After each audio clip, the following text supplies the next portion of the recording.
So first we're going to ask about the main symptoms. First we're going to ask the woman about the main symptoms of menopause.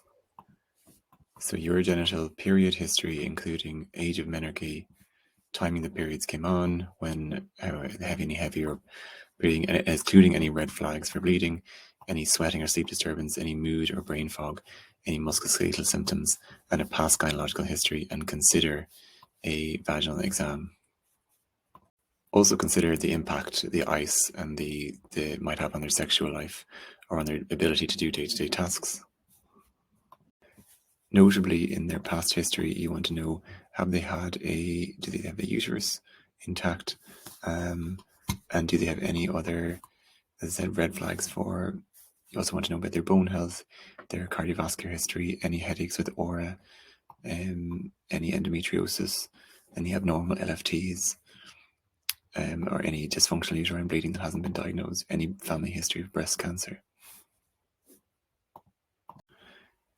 Next, we want to consider diagnosing menopause. So if they're under age 45, you can consider some blood tests for FSH and LH. However, if they're over 45, you don't need to do that. You need to use clinically. Remember in your history to go through the contraindications, including family history, cancer, VTE, and cardiovascular disease, migraine, or any liver problems.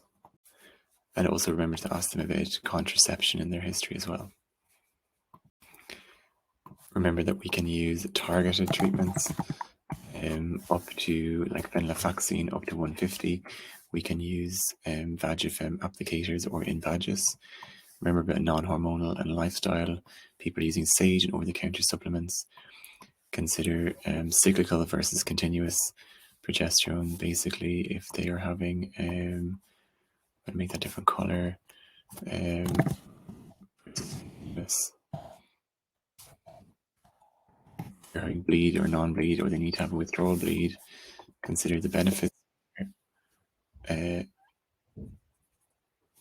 under 60, or they bone and reassess their symptoms, and then continue to assess the risk of breast cancer and VTE.